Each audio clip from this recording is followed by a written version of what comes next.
Que a paz do Eterno esteja conosco, senhores. Desde já eu peço que se inscreva no canal, compartilhe, comente, dê o like para que possamos crescer juntos, evoluir.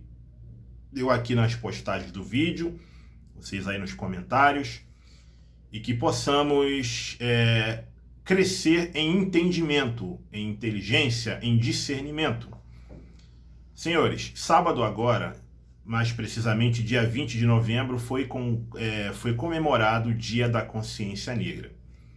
Ainda que muitos não concordem, não gostem, não são poucos, mas é um memorial nacional. Vários povos têm seus memoriais. Os judeus, por exemplo, têm a festa do Pessa, né? Que nós conhecemos aqui no Brasil como a festa da Páscoa, onde eles trazem à memória quando eles saíram do Egito e, segundo a tradição bíblica, eles foram libertos da escravidão do Egito. Então eles lembram esse fato ocorrido para não cair no esquecimento. E nós aqui no Brasil, nós temos uma história riquíssima de escravidão, de precisamente entre 1530 até 1888, você tinha aqui um tráfico de escravos vindos da África, onde era um componente central da nossa economia, onde a nossa economia se desenvolvia a partir de traficar escravos. Obviamente, isso vai deixar um legado de uma desigualdade social histórica brutal. E hoje nós podemos evidenciá-la através das favelas. Então, senhores, é importante sim trazermos à memória fatos históricos que aconteceram para que possamos refletir sobre o Brasil de hoje. E um povo que não conhece a sua própria história é um povo sem identidade, é um povo que facilmente se tornará massa de manobra ou massa de manipulação. Então, para que possamos entender muitas coisas que acontecem hoje no Brasil de hoje, nós temos que voltar lá atrás e fazer uma reflexão sobre a nossa história. Então, o dia 20 de novembro, queiram ou não, é um memorial nacional. É um memorial bom? Não, é uma história triste, lamentável, mas nós temos que trazer a memória ao presente e refletirmos, debatermos, para entendermos o Brasil de hoje. É óbvio que você vai encontrar a escravidão nas civilizações mais antigas da história humana. Principalmente quando você fala de mundo antigo. O mundo antigo, ele tinha a base das suas economias e da sua própria cultura, né? A questão da escravidão. Você vai encontrar lá na Grécia Antiga que os gregos, a economia deles dependia de escravos, né? Você vai ver lá na Ilha Sagrada de Delfos, ela servia como principal fornecedor ao mar Egeu, aos egeus, fornecedor de quê? De escravos. Então, você vai ver que no mundo antigo, a principal fonte de escravos eram prisioneiros de guerras. Você vai ter pessoas escravas ou escravizadas também por nascimento, pessoas que nasciam em família de escravo, pessoas que eram compradas e vendidas como escravos, pessoas que eram raptadas, enfim, tem uma série de fatores que tornava a pessoa uma pessoa escrava. Mas o principal fator é o fator da captura, ou seja, prisioneiros de guerra. As nações, elas guerreavam umas com as outras e a nação vencedora transformava aqueles vencidos em prisioneiros de guerra. Então você vai ver essa realidade, principalmente com a expansão do Império Romano. Você vai ver um crescente número de escravos, né? Porque eles dominavam regiões e capturavam pessoas, tornavam prisioneiros de guerra e tornava aquelas pessoas escravos para os seus patrícios, para as suas elites políticas, econômicas, enfim.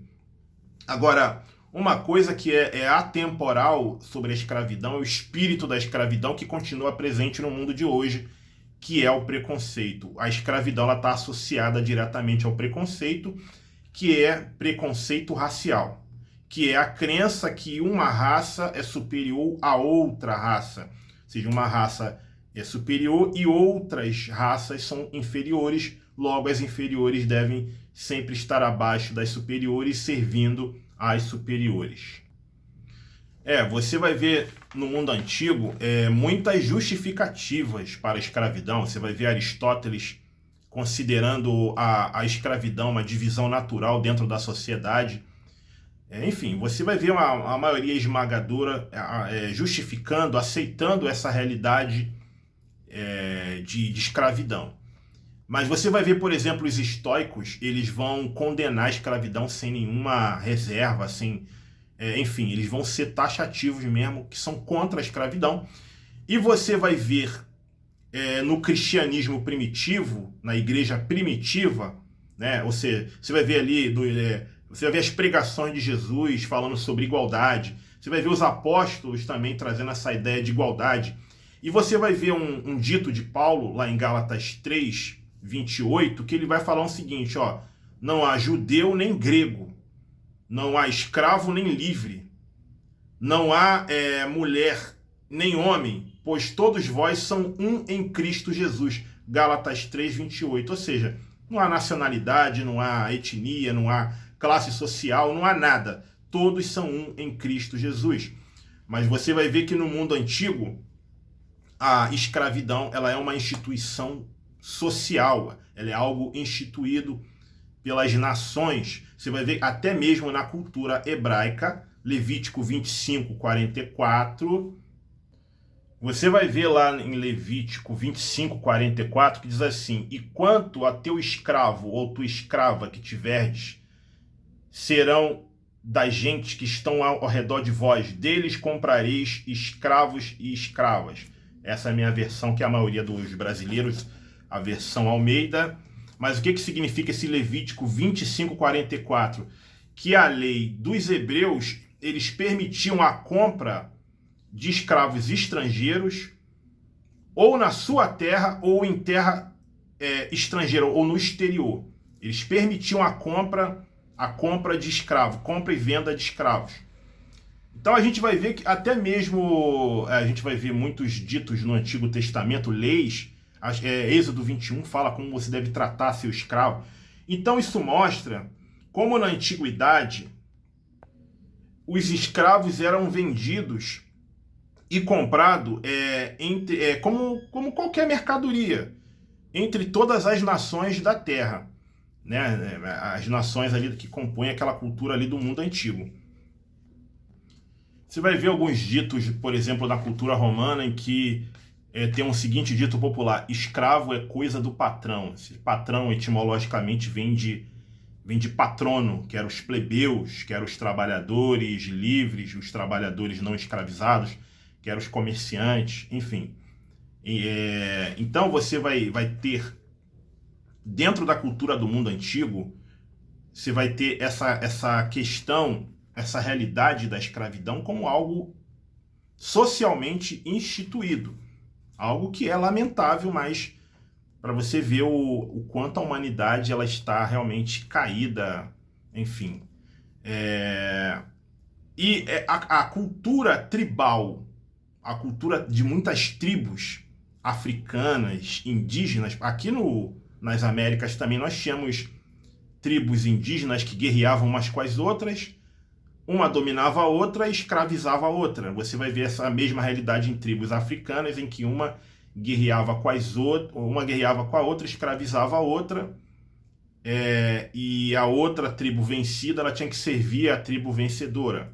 Então você vai ver que a escravidão do mundo antigo é na base da guerra ganha, ou seja, quem ganhava a guerra, entre o código de honra deles, tinha o direito de dominar quem ele venceu. Isso era um código de honra que eles entendiam como código de honra nas sociedades tribais antigas, nas sociedades imperiais antigas, eles tinham esse entendimento.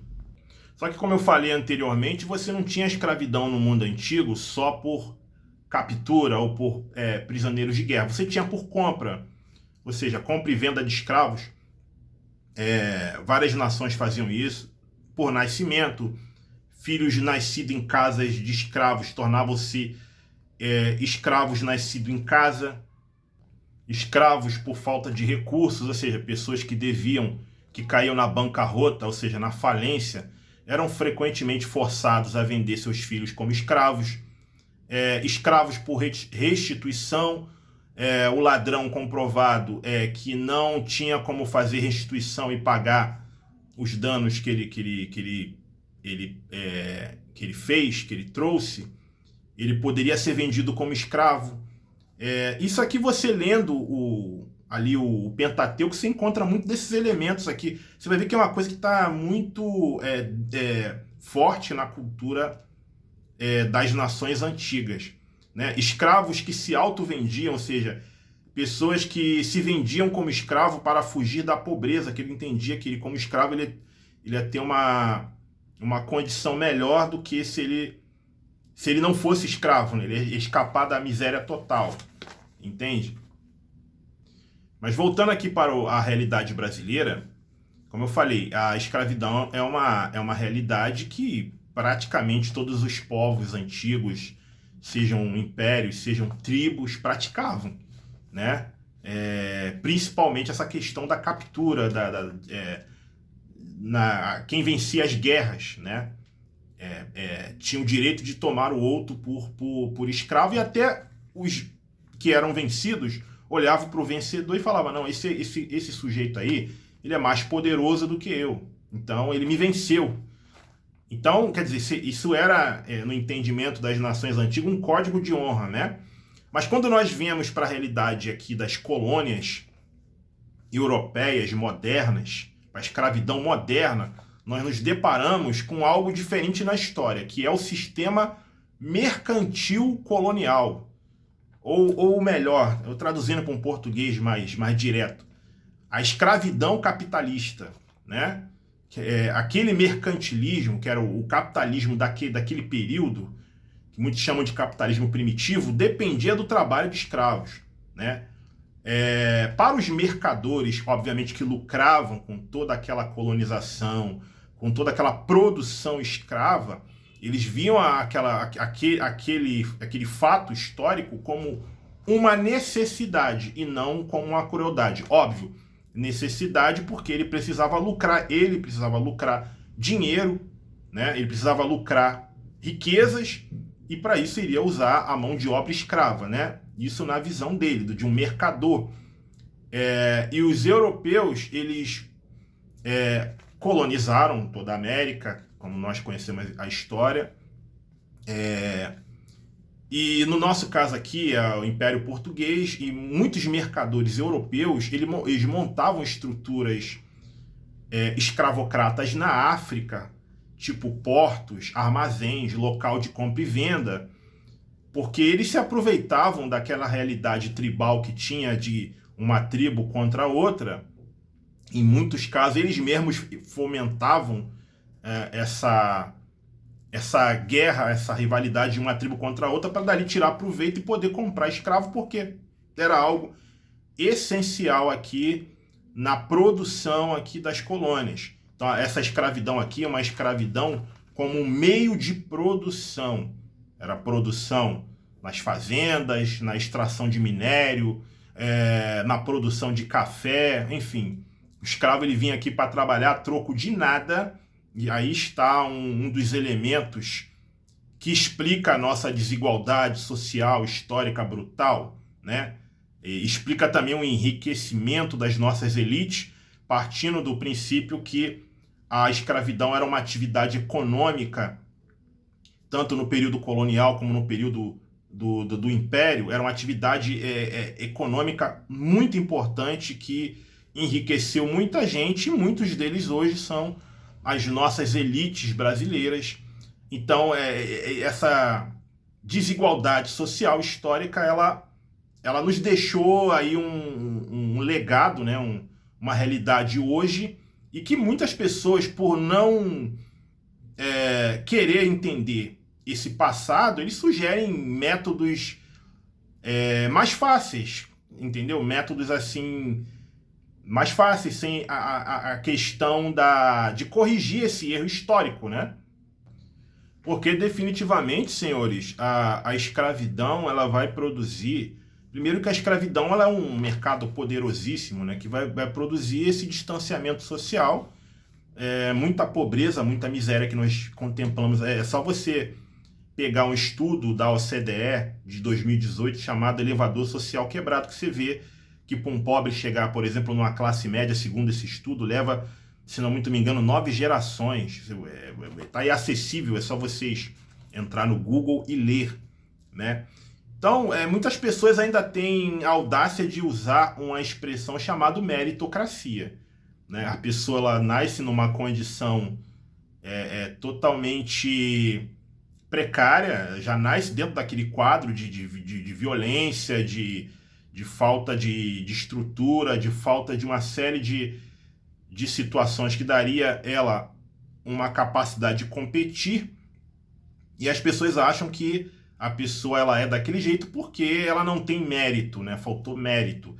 Enquanto pessoas que nascem numa realidade totalmente favorecida, cheia de privilégios, consegue tudo, consegue prosperar, consegue, enfim, consegue tudo que as pessoas desejam no mundo de hoje, né, dentro do mundo capitalista que nós vemos aí, tanto em questão de consumo como em questão de títulos. E as pessoas falam, não, aquela pessoa conseguiu isso tudo porque ela teve mérito. Só que ninguém quer entender esse passado que nós tivemos, quase 400 anos, de uma construção social, né, histórica, que em nenhum momento da história foi resolvido. Esse é a grande questão, né? Isso não foi resolvido. Toda essa construção social histórica ela não foi resolvida. Existem muitas teorias errôneas que querem trazer o entendimento do Brasil atual sem levar em consideração essa questão aqui da escravidão mercantilista colonial. As pessoas não querem estudar isso aqui para poder entender a sociedade brasileira hoje. Então, ao longo da história, a tecnologia e a sociedade de mercado, ela pediu trabalhadores livres, né? Então, automaticamente, principalmente a Inglaterra, que passava pela questão da Revolução Industrial, produzia-se muita coisa, precisava de um mercado consumidor, escravo, não tinha salário, trabalhava de graça, enfim. Então, tudo isso está dentro de um contexto do desenvolvimento do capitalismo. Questão tecnológica, questão da sociedade de mercado que pede trabalhadores livres, mas mesmo assim, mesmo as pessoas hoje não tendo grilhões, não estando acorrentadas, não sendo, entre aspas, açoitadas em praça pública, a escravidão ela deixou muito legado de desigualdade social e o espírito dela continua na nossa sociedade, que é o preconceito, né? Ou seja, preconceito racial. Determinados grupos raciais que no passado foram escravos não são dignos de ocupar determinadas posições. Os escravos, eles habitavam em senzalas, né? Que eram alojamentos nas fazendas. Posteriormente, pós abolição, foram para os cortiços. O mais famoso aqui é o Cabeça de Porco na Central do Brasil, aonde o Pereira Passos derrubou o famoso bota abaixo, e dali eles foram jogados para as favelas. Então é essa abolição que eles querem que comemoremos, né? As pessoas estão livres, são jogadas nos cortiços, depois são jogadas nas favelas, e nas favelas estão presas até hoje. Ou seja, os afrodescendentes, obviamente, com a trajetória da desigualdade social no país, esse universo da favela foi ampliado, Então, passou ali não ter apenas afrodescendente, passou a ter também muitas pessoas brancas também. Isso são fatos históricos que, ao longo da história, você tem a desigualdade social, econômica do país continuada. Isso vai ampliando a pobreza no país, os bolsões de miséria, principalmente nos centros urbanos. Mas a grande realidade é que os afrodescendentes, os negros, são hegemônicos nas favelas, nos presídios, nos cemitérios, são as maiores vítimas de violência policial, de bala perdida, de encarceramento. São fatos atestados por instituições governamentais sérias que fazem pesquisas sérias. Então, senhores, é necessário sim um memorial, uma reflexão sobre a nossa história. É engraçado muitas pessoas ainda acharem isso um absurdo, que isso divide o país, divide as pessoas, como se a pobreza não dividisse as pessoas, que é um fato, né? Nesse exato momento temos 20 milhões de pessoas que passam fome e aí 60 milhões com insegurança alimentar, pessoas que não sabem quando vão comer, muitas milhões de pessoas que moram em favelas, que estão ali expostas à tirania da polícia, do crime organizado, da bala perdida, enfim. Isso por si só divide o capitalismo por si só, ele já dividiu as pessoas. Porque enquanto isso acontece no país, você tem pessoas aí ficando bilionárias, né? Para muitas, não digo muitas, né? Mas para um grupo seleto, o Brasil é um paraíso, porque a pessoa enriquece, né? E alguns não têm muita das realidades de pessoas que moram em áreas periféricas do país e acha que tudo isso é um exagero, né? Você vai trazer um ódio racial. Não, gente, a gente vai estar retratando a nossa história e o legado que isso deixou para nós outros hoje, ok? Tamo junto aí e que vocês possam fazer os comentários aí, que vocês possam pesquisar muita coisa também e que esse vídeo possa ajudar vocês na reflexão deste tema.